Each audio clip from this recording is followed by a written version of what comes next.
आमिर इलियास साहब भी ये कह रहे हैं कि ये पॉसिबल नहीं है कि कहीं ना कहीं सॉफ्ट कॉर्नर ना हो और आप रिपीटेडली ये रैलीज लेकर इस्लामाबाद पे धावा बोल दें, मुल्क को जैम कर दें।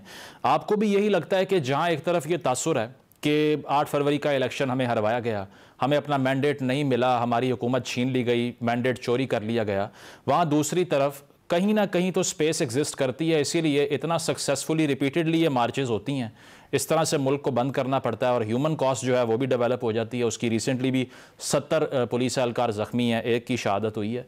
तो कब तक चलता रहेगा ये? और ये जो स्पेस मिलने वाला आर्ग्यूमेंट है, do you agree with this? शुक्रिया मुजम्मिल। देखिए, पहले तो ये बात दुरुस्त है कि 2022 और 23 में हम देख चुके थे कि बिल्कुल रियासत के अंदर गुंजाइश और स्पेस और सहूलतकारी बदस्तूर दी जा रही थी, चाहे वो खुद अहम मुख्तदर इदारों के अंदर अफराद हों या आला अदलिया के अंदर हों या हत्ता के मीडिया के अंदर भी हो। तो आपने देखा कि वो हो रहा था, लेकिन अभी शायद सूरत हाल वो नहीं रही और काफी कुछ बदला है पिछले 5-6 महीनों में। और उसका हमने देखा भी है कि जिस तरीके से अब वो वाला काम नहीं हो रहा। आपको याद होगा कि जब मई 2022 में इसी तरह का एक घटना जो है वो डी चौक पहुंचा था और सुप्रीम कोर्ट ने हुक्म दिया कि वहां नहीं जाएंगे, उसके बावजूद वो वहां पहुंचे तो कोई कंटेम्प्ट की प्रोसीडिंग्स नहीं हुई, बल्कि उल्टा ये कहा गया कि शायद उनको कोर्ट के फैसले का ही ना पता लगा हो। जी, तो आज तो ऐसा नहीं हो रहा।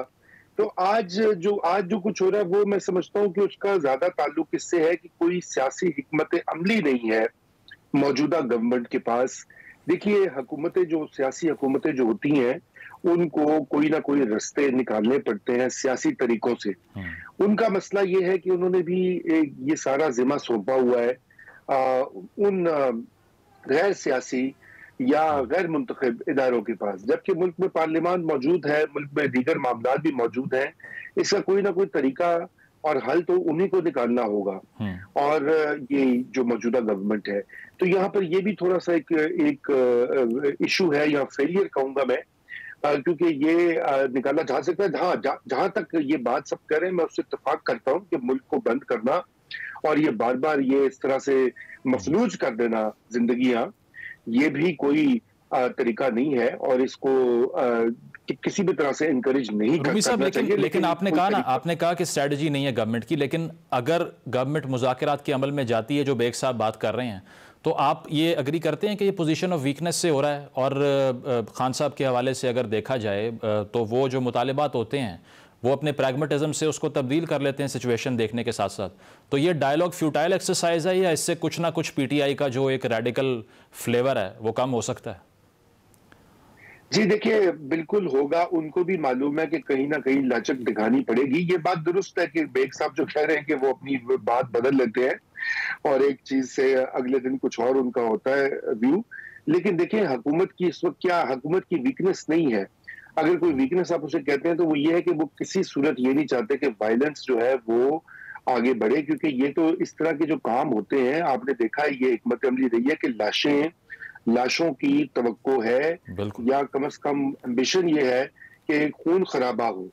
ये खून खराबा नहीं देना चाहती गवर्नमेंट किसी भी सूरत में, और ना देना चाहिए। बिल्कुल ये होना भी नहीं चाहिए। अपने शहरियों को, अपने ही मुल्क के लोगों के ऊपर तशद्दुद या इस तरह का वाकयात बिल्कुल ही होने चाहिए। मगर जो हिकमत अमली है पीटीआई की, वो ये है कि किसी तरह से ये ज्यादा हो ताकि मीडिया की अटेंशन और आलमी मीडिया की अटेंशन जो है वो इसके ऊपर आए और ये मामला जो है ये अलाइव रहे इशू। इसी वजह से ये सारा कुछ किया जा रहा है। जी, तो मैं इसको वीकनेस नहीं समझता, अपनी हुकूमत की भी मजबूरियां होती हैं। जी, मतलब आप ये समझते हैं कि पीटीआई जो है वो विक्टिम कार्ड खेलने के लिए भी ये चाहेगी कि अगर ऐसा अनफॉर्चुनेट कोई इंसिडेंट होता है तो उसका भी इस्तेमाल किया जाए, उसको एक्सप्लॉइट किया जाए। एक ब्रेक शामिल करेंगे यहाँ पे, और ब्रेक के बाद जो बुशरा बीबी साहिबा का इसको लीड करना और सियासत में जो फॉर्मली उनकी एंट्री है, इसको डिस्कस करेंगे आफ्टर द ब्रेक।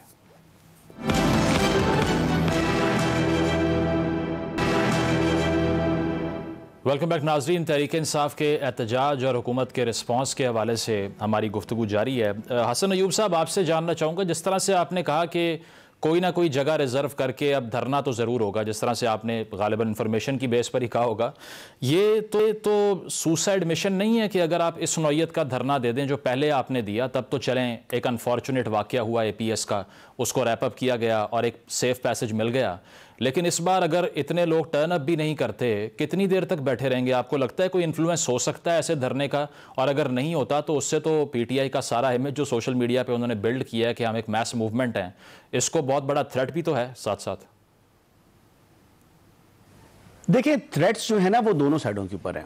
अगर थ्रेट्स देखा जाए, धरना जब देंगे तो एक तो सर्दी की लंबी रातें, इस सर्दी की जो लंबी रातें हैं इसमें जो लीडर्स हैं ये तो इनके पास रिहाइश का अपना इंतज़ाम होगा, लेकिन जो कारकुन है, चले एक रात गुजार ली उन्होंने, 2 रातें गुजार ली, तो फिर ये कितने दिन, यानी 10 रातें, 15 रातें, 20 रातें, उसके बाद फिर पोजीशन बड़ी अजीब हो जाती है।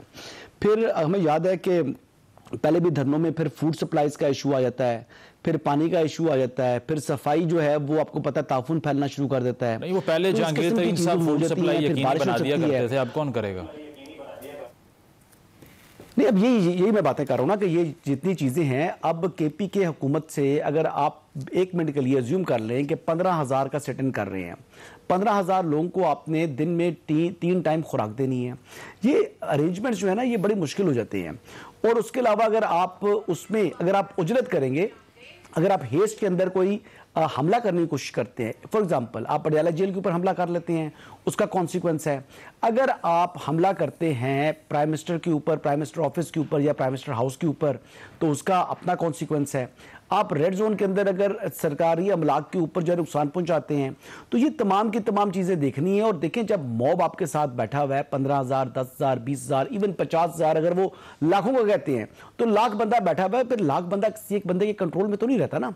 तो इस लिहाज से ये चीज़ खतरनाक होगी पाकिस्तान तहरीक इंसाफ के लिए, अगर अडयाला जेल के बाहर वो बैठते हैं या वो D चौक बैठते हैं। ठीक है, 2 जगह ऐसी हैं, H9 G9 वाली जगह, या अगर आप संजानी वाले मकाम की बात करते हैं तो फिर वहां पर सिचुएशन जो है किसी हद तक उनके लिए अंडर कंट्रोल होगी, लेकिन वहां पर बैठने का फायदा क्या होगा? अब ये तमाम चीजें हैं जो कैलकुलेट करनी है PTI की लीडरशिप को। देखिए, एक बात याद रखिए, 9 मई भी एक गलती थी। उस दिन 9 मई वाले दिन बड़ी विक्ट्री क्लेम्स हो रहे थे, फिर 10 मई भी आया और 11 मई भी आया, फिर 11 मई से जो है ना वो हालात बदल गए थे, सूरत हाल बदल गई थी।